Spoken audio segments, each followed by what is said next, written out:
কোঠা সংস্কার আন্দোলনকে ঘিরে কিন্তু মহাখালীতে বেশ কিছু ঘটনা কিন্তু ঘটেছিল। তো সেই পরিপ্রেক্ষিতে আমরা জানি যে বাংলাদেশ সরকার এই পরিস্থিতি মোকাবেলায় কিন্তু কারফিউ জারি করেছে। তো সেই কারফিউটি আস্তে আস্তে কিন্তু শিথিল করতে থাকে এবং শিথিল করার আগে সর্বশেষ যদি আমি আপনাদেরকে 27 জুলাই রাতের চিত্রটি কিন্তু আপনাদেরকে মহাখালীর চিত্রটি দেখাচ্ছি, যে আসলে এই কারফিউকে কেন্দ্র করে কি পরিস্থিতি আসলে মহাখালী থেকে বনানী কাকলী হয়ে মিরপুরের রাস্তা পর্যন্ত বিরাজ করেছে, সেই চিত্র কিন্তু আপনাদেরকে দেখাচ্ছি। তো ভিউয়ার্স, আমি এই মুহূর্তে একদমই আপনাদেরকে যে জায়গাটির চিত্র দেখাচ্ছি সেটি হচ্ছে যে মহাখালী, অর্থাৎ এই মহাখালী বনানী কাকলীর অবস্থাটি কি সেটি আমরা লক্ষ্য করেছি। যে আমি আসলে জরুরি কাজে আমাকে আসলে বের হতে হয়েছিল, সেই প্রেক্ষাপটে আমার মনে হয়েছে যে আমরা অনেকেই রাত বিরাতে বিশেষ কোনো প্রয়োজন পড়তে পারে, ঘর থেকে বের হওয়ার দরকার হতে পারে, সেই প্রেক্ষাপটে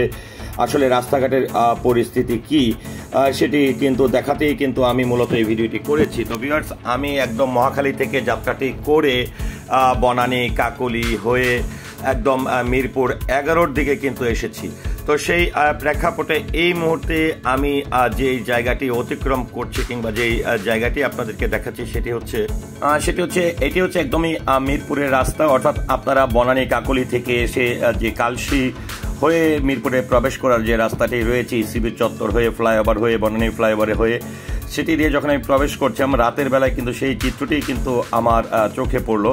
তো আমি একদম এই মুহূর্তে কালশী চত্বর থেকে ইসিবি চত্বরের মাঝামাঝি যে জায়গাটি রাস্তাটি রয়েছে সেই রাস্তাটির চিত্রই কিন্তু আমি দেখাচ্ছি। কিছুক্ষণ পরেই কিন্তু আমি কালশী যে ফ্লাইওভারটি দিয়ে একদম সহজেই মিরপুর ডিওএসএস কিংবা মিরপুর ডিওএসএস থেকে দিয়াবাড়ি হয়ে উত্তরা প্রবেশ করা যায়, আবার মিরপুর 12, 11 এই সকল জায়গায় যাওয়া যায়। সেই ফ্লাইওভার থেকেও কিছু চিত্র আপনাদেরকে দেখাবো। সো আশা করছি অবশ্যই এই ভিডিওটির মাধ্যমে এই কারফিউ যখন চলে আসলে সেই কারফিউ চলাকালীন রাস্তায় রাতের বেলা কি কি গাড়ি চলাচল করছে, আপনি কতটা নিরাপদে চলাচল করতে পারবেন, কি পরিমাণের দোকানপাট খোলা আছে, সব কিছুই কিন্তু আমি দেখানোর চেষ্টা করছি। আমরা গণপরিবহন হিসেবে আসলে আমরা জানি সকাল 10টা থেকে বিকাল 5টা পর্যন্ত কিন্তু প্রায় গত সপ্তাহের শেষের দিকে কিন্তু শিথিল করা হয়েছিল, যার পরিপ্রেক্ষিতে কিন্তু মানে সকাল থেকেই অনেকে রয়েছেন যারা ভোরবেলা ঘুম থেকে উঠেই কাজে চলে গেছেন, যে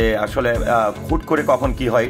তো সেই প্রেক্ষাপটে এই মুহূর্তে আমি কিন্তু কালশী যে ফ্লাইওভারটি রয়েছে সেই কালশী ফ্লাইওভারে উঠে গেছি এবং কালশী ফ্লাইওভার উঠে যাওয়ার পরে এখান থেকে আপনারা সাইনবোর্ড লক্ষ্য করছেন, যে সাইনবোর্ডটি ধরে এখান থেকে যদি আমি সামনে যে ডানে চলে যাই তাহলে একদমই ফ্লাইওভারের উপর দিয়ে মিরপুর ডিওএসএসে যে নামতে পারবো। আবার এই সামনে এখান থেকে দেখুন আমি কিন্তু বামে ইউটার্ন করলাম। তো বামে ইউটার্ন করে আমি একদম যেটাকে আসলে 21 তলা বলা হয়, তো সেটি হয়ে কালশী হয়ে পূরবী পল্লবীর যে রাস্তাটি রয়েছে সংযুক্ত রাস্তা সেদিকে কিন্তু আপনাদেরকে আমি নিয়ে যাচ্ছি। তো আর আগে ডান পাশের রাস্তা সম্পর্কে যেটা বলছিলাম, যে যেখান থেকে আমি বামে ইউটার্ন করেছি সেখান থেকে যদি আমি ডানে একটু জাস্ট 10 গজ যেই যদি আমি নেমে যেতাম তাহলে পল্লবী থানার সামনে দিয়ে মিরপুর 12-র দিকে প্রবেশ করার সেই রাস্তাটি রয়েছে। তো ভিউয়ার্স, আমি কিন্তু আপনাদেরকে কালশীর যে ফ্লাইওভারটি রয়েছে সেই কালশী ফ্লাইওভারে একদমই অনেকটা নিশ্চুপ, অনেকটাই গাড়ি শূন্য সেই পরিস্থিতি আমি কিন্তু দেখাচ্ছি। আমি কালশী ফ্লাইওভার থেকে নেমে আসলাম, নেমে এসে কিন্তু এই যে কালশী এবং পূরবীর যে রাস্তাটি রয়েছে সেই রাস্তাটির অবস্থা কি সেটি কিন্তু দেখাচ্ছি। আর এখান থেকে মিরপুর 11-র কিন্তু বিভিন্ন সেক্টর আমার ডানে বামে বিভিন্ন সেক্টর কিন্তু রয়েছে। তো ভিউয়ার্স, আমি আপনাদেরকে ইসিবি চত্বর অর্থাৎ বনানীর ফ্লাইওভারটি ক্রস করে এসে ইসিবি চত্বর থেকে কালশী রাস্তা ধরে কিন্তু এই রাস্তাটির চিত্রটি দেখানোর চেষ্টা করছি। আরেকটি বিষয়ে আমি বলবো, যেটি কারফিউ যেহেতু শিথিল করার একটি টাইম নির্ধারণ করেছেন গভর্নমেন্ট, সেক্ষেত্রে অবশ্যই আইনের প্রতি শ্রদ্ধা রেখে সঠিক নিয়ম কানুন মেনে অপ্রয়োজনে আসলে ঘর থেকে না বের হওয়াটাই আসলে সবচেয়ে ভালো আমি মনে করি।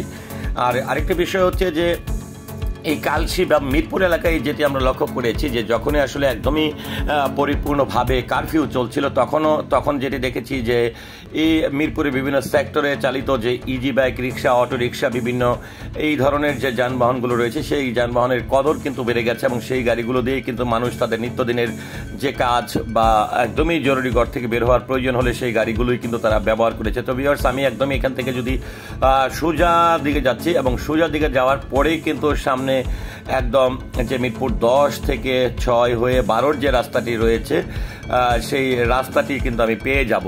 তো এখান থেকে দেখুন যে আমি মিরপুর 11-র বিভিন্ন অলিগলি কিন্তু অতিক্রম করছি এবং রাস্তার চিত্র দেখানোর চেষ্টা করছি। আর আমরা যেহেতু রাত 10টার পরেই দেখুন এখানে গণপরিবহনগুলো কিন্তু সারিবদ্ধভাবে সেগুলো রাখা হয়েছে।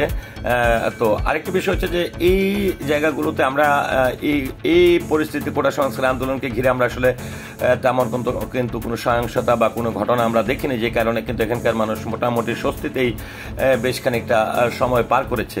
তো ভিউয়ার্স দেখুন এখান থেকে একদমই সুজার দিকে যদি আপনারা তাকান তাহলে যে বিল্ডিংটা আপনারা লক্ষ্য করছেন সেটি হচ্ছে একদম মিরপুর পূরবী পল্লবীর যে রুটটি রয়েছে, অর্থাৎ মিরপুর 10 থেকে 12 নম্বরের যে রাস্তাটি সেটি। তো আমরা কিন্তু তার কাছাকাছি এখানে ওপরেই দেখতে পাচ্ছেন মেট্রো রেল লাইন, আর মেট্রো রেল মিরপুর 11-র যে মেট্রো রেল স্টেশনটি রয়েছে সেটিও কিন্তু আপনাদেরকে রাতের কিন্তু চিত্রটি একটু দেখাতে চাই। এখানে আমি একদম ইসিবি চত্বর থেকে এসে কালশি হয়ে কিন্তু আমি মিরপুর 10-এর দিকে যাত্রাটি শুরু করছি এবং এইখানে আপনারা দেখতে পাচ্ছেন মিরপুর 11, অর্থাৎ মিরপুর 11 নম্বর যে মেট্রো রেল স্টেশনটি রয়েছে তার নিচ ধরে আমি কিন্তু আপনাদেরকে মিরপুর 10-এর দিকে নিয়ে যাচ্ছি। আর আরেকটা জিনিস যেটি হচ্ছে আমি এই ভিডিওটির মাধ্যমে মিরপুর 11 মেট্রো রেল স্টেশনের আশেপাশে মহল্লা বা এলাকা অলিগলির পরিস্থিতি কি সেটিও কিন্তু একটু দেখানোর চেষ্টা করছি। তো ভিউয়ার্স এই ছিল আসলে মূলত একদমই মিরপুরের যে রাস্তাটি রয়েছে Dhaka to Mohakhali airport road, সেখানে থেকে এসে ফ্লাইওভারটি ব্যবহার করে ইসিবি চত্বর হয়ে কালশি ফ্লাইওভার হয়ে মিরপুর 10-11-র যে রাস্তাটি রয়েছে সেই রাস্তাটির মোটামুটি চিত্র। আর যেহেতু আসলে একটু রাত হয়ে গেছে সেই কারণে আস্তে আস্তে কিন্তু গাড়ির সংখ্যা কমে গেছে, তেমন গণপরিবহন কিন্তু খুব একটা চোখে পড়েনি। তবে ব্যক্তিগত গাড়ি কিন্তু আমরা বেশ টুকটাক কিন্তু আমরা লক্ষ্য করেছি। আর যেটি না বললেই নয়, রিক্সা, ইজি রিক্সা, সিএনজি, অটো রিক্সা, এই সকল যানবাহনগুলো কিন্তু আমরা বরাবরই দেখেছি যে চলাচল করতে। তো ভিউয়ার্স আমি একদম মিরপুর 11 যে বাস স্ট্যান্ডটি রয়েছে সেদিক দিয়ে মিরপুর 11 নান্ন মার্কেট এলাকার চিত্রটি কিন্তু একটু দেখাতে চাই যে আসলে এই যে মেন রোডগুলো রয়েছে, মেন রোডের আশেপাশের মহল্লার চিত্রগুলো কি। তো ভিউয়ার্স এই ছিল আমার এই বর্তমান পরিস্থিতিতে আসলে আমরা যারা সাধারণ মানুষজন রয়েছি তারা আসলে কতটা নিরাপদে চলবো, মিরপুরের রাস্তাঘাটের অবস্থা কি, খুব জরুরি প্রয়োজনে যদি কারো আসলে বের হতে হয় রাতে আপনি কি অবস্থাটি আসলে লক্ষ্য করবেন সেই চিত্রটি কিন্তু আমি দেখানোর চেষ্টা করছি। আমি এখান থেকে এসে 11 নম্বর বাস স্ট্যান্ড থেকে এসে কিন্তু আমি এই নান্ন মার্কেটের গলিতে প্রবেশ করেছি এবং দুই পাশে আপনারা দেখতে পাচ্ছেন নান্ন মার্কেট, যেটি এক্সপোর্ট ইম্পোর্টের এই দোকানগুলো রয়েছে। তো সেই মার্কেটগুলোর দোকানগুলো কিন্তু একদম এই কারফিউকে কেন্দ্র করে বা এই পরিস্থিতিকে কেন্দ্র করে কিন্তু বেশ খানিকটা বন্ধই আসলে আমরা লক্ষ্য করেছি। তো ভিউয়ার্স পুরো ভিডিওটির সঙ্গে থাকার জন্য সকলের প্রতি কৃতজ্ঞতা এবং ধন্যবাদ জ্ঞাপন করছি এবং সবসময় আমাদের সঙ্গে থাকার জন্য সকলকে অনুরোধ করছি। সবাই ভালো থাকুন, সুস্থ থাকুন। আসসালামু আলাইকুম।